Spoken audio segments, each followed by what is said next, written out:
Entre los flagelos íntimos que subyugan al ser humano y le provocan innombrables aflicciones, la conciencia de culpa tiene un lugar destacado.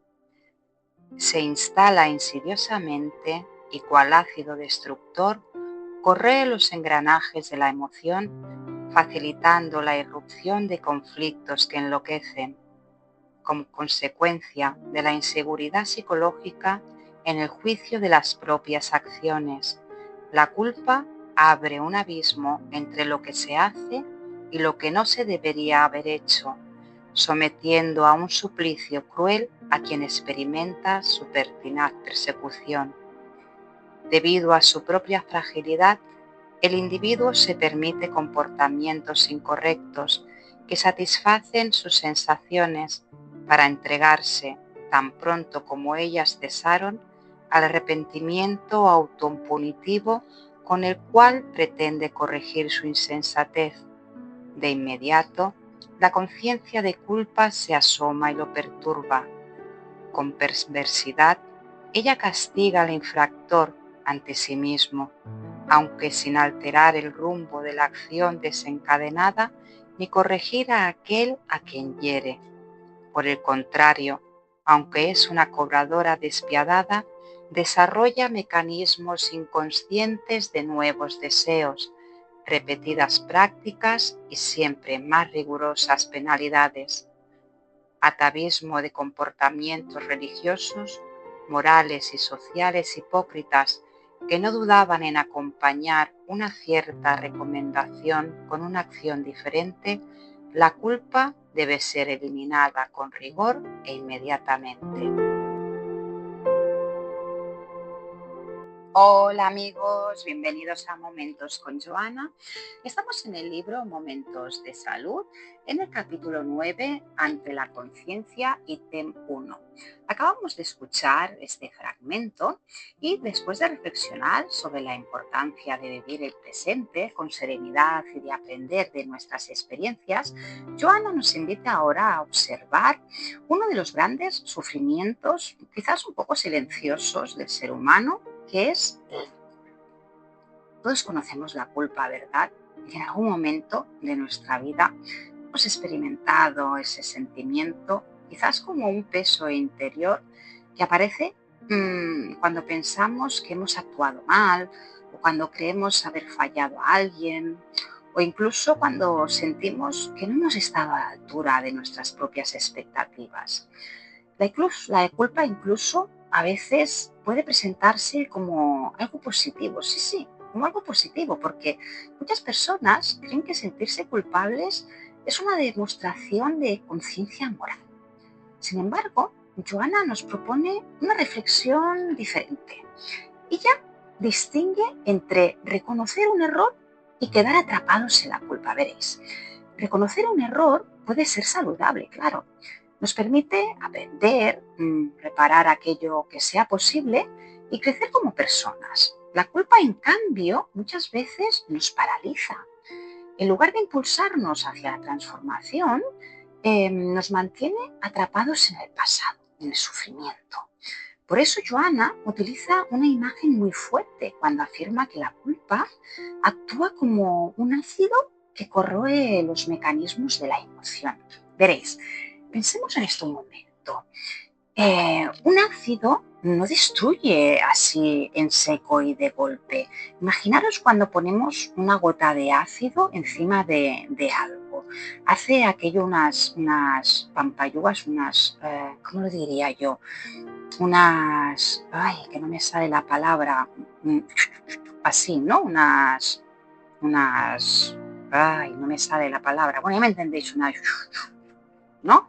Va desgastando lentamente aquello sobre lo que actúa, ¿no? De la misma manera, la culpa, más persistente, puede ir debilitando poco a poco la autoestima, la confianza y la capacidad de vivir con tranquilidad, con equilibrio, con serenidad. Entonces, muchas personas viven durante años recordando los errores del pasado. Entonces, quizá tomaron una mala decisión o cometieron una equivocación en una relación, o no actuaron como hoy creen que deberían haber actuado hoy, mirando hacia atrás, ¿no? Hacia el pasado, o causaron daño a alguien de una forma, pues quizás consciente o incluso inconsciente.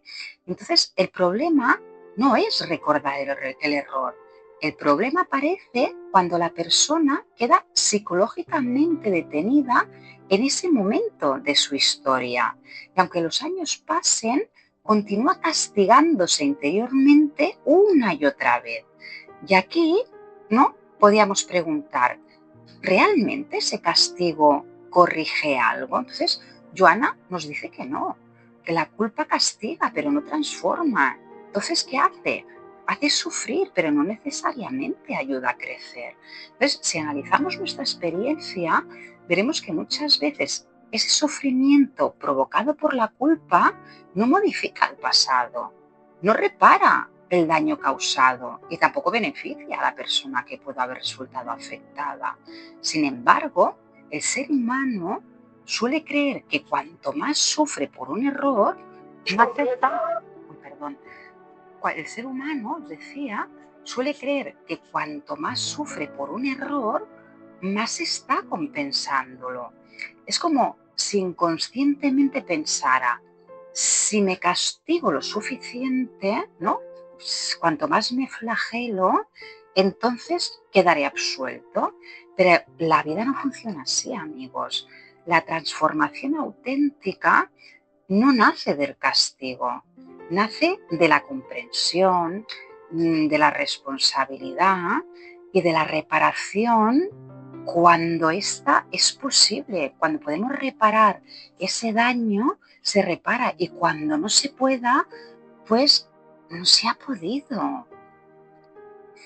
Joana señala además otro aspecto muy interesante. Muchas veces la persona realiza una conducta que le proporciona satisfacción momentánea.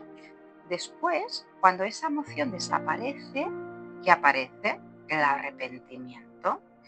Y entonces empieza un ciclo que se repite una y otra vez.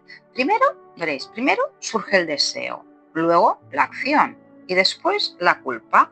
Más tarde, el castigo interior.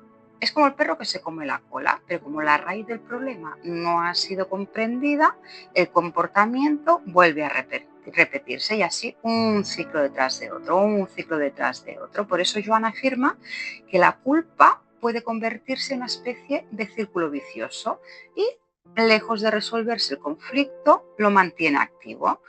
¿Cuántas personas prometen una y otra vez que cambiarán ciertos comportamientos? Y sin embargo, ¿qué pasa? Terminan repitiéndolos. No porque sean malas personas, no, sino porque intentan resolver sus dificultades mediante la culpa, en lugar de hacerlo mediante la conciencia. Entonces, la culpa mira hacia atrás y se queda atrapada en el error. En cambio, la conciencia, ¿qué hace? Observa el error y pregunta, ¿qué necesito aprender para no repetirlo? Y esa es la diferencia fundamental. Entonces, la culpa nos condena, nos inmoviliza, nos hace sentir indignos incluso. En cambio, la conciencia nos educa, nos orienta, nos recuerda que somos imperfectos, sí, pero también capaces de crecer. Por eso Joana propone eliminar la culpa de raíz. No está diciendo que debamos actuar irresponsablemente o ignorar las consecuencias de nuestras acciones. Lo que nos invita es a abandonar el mecanismo destructivo. Entonces, una persona madura reconoce sus errores, entonces los asume, aprende de ellos, si los puede reparar, los repara, si puede pedir perdón, lo pide, y si puede corregir una conducta, la corrige, pero después continúa hacia adelante, continúa caminando, porque permanecer indefinidamente castigándose, flagelándose, no representa humildad, representa una forma de permanecer prisionero del pasado. Entonces, la verdadera responsabilidad, amigos, no consiste en sufrir eternamente por lo que hicimos, consiste en utilizar lo aprendido para construir algo mejor a partir de ahora. Y recordemos que todos los seres humanos nos equivocamos. Todos tenemos sombras, todos tenemos limitaciones y momentos de fragilidad. Sin embargo, nuestra evolución no depende de cuántas veces nos condenamos, sino de cuántas veces somos capaces de comprender, rectificar y seguir adelante. Y lo más importante, la culpa nos ata al ayer, el pasado, pero la conciencia nos ayuda a construir el mañana. Y es precisamente hacia esa conciencia liberadora, responsable y transformadora, hacia donde Joana nos invita a dirigir nuestra mirada. Y así, haciéndonos responsables y conscientes, es hacia donde nos dirigimos, amigos, hacia el próximo ítem de Momentos con Joana. Ser felices.